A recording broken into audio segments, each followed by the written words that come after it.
Calisthenics can be used as both a hypertrophy training style or just a hobby and a way to learn amazing skills like the handstand push-up, muscle ups, that kind of thing.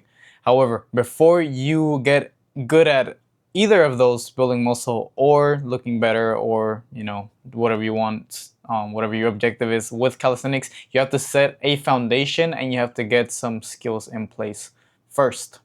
I know firsthand because before I started lifting any kind of weight, I did calisthenics for about 1 year and a half.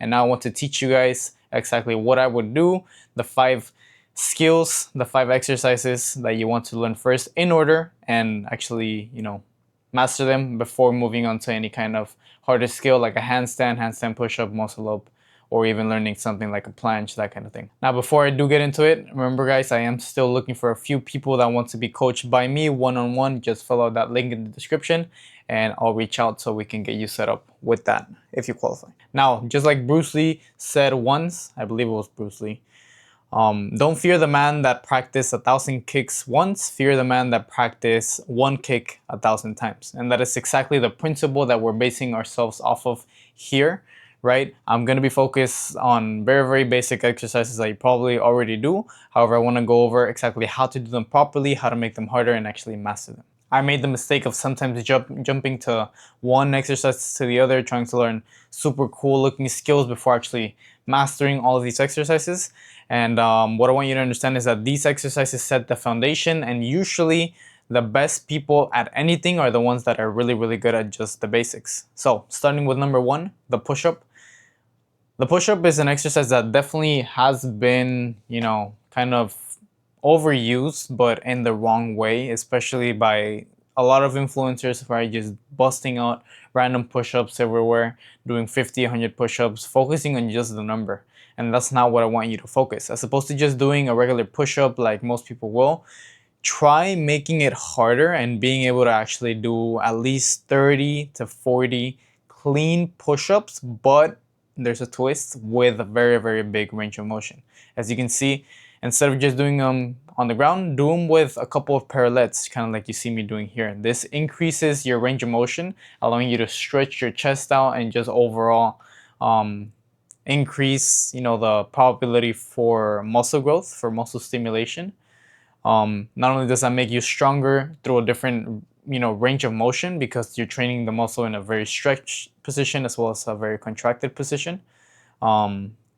But this also allows you to get used to, that bigger range of motion, actually feeling the muscle. You get a better pump and you just overall have a better workout if you do push-ups like this. Number 2, your traditional pull-up. Now this is probably the most fun exercise because it opens the door to so many different things, like a lever, muscle ups, that kind of thing.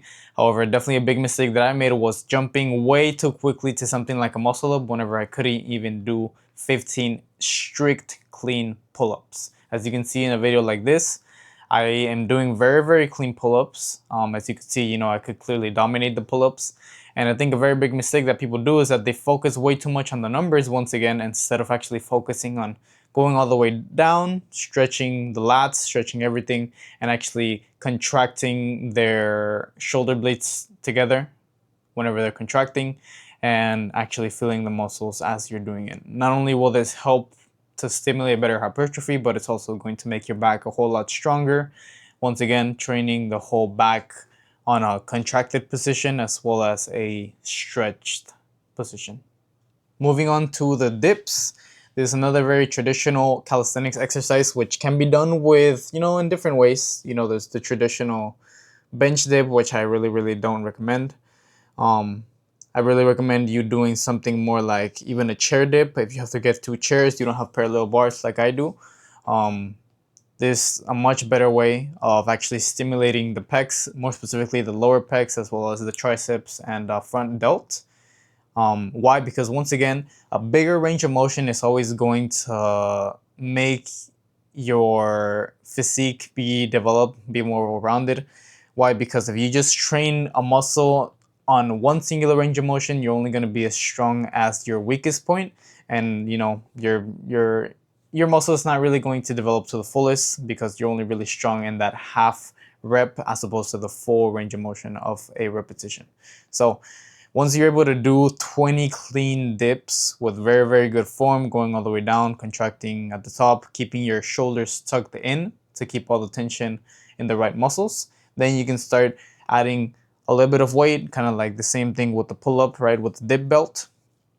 This allows for a greater stimulus, allows you to progressively overload and continue building muscle when you already dominated the dips. And this also opens a lot of doors to different exercises, like an L-sit to handstand, that kind of thing. Number 4, vertical pushing movement, the pike push-up.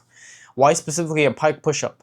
Well, because a handstand push-up, it is just too advanced. It is not a foundational skill.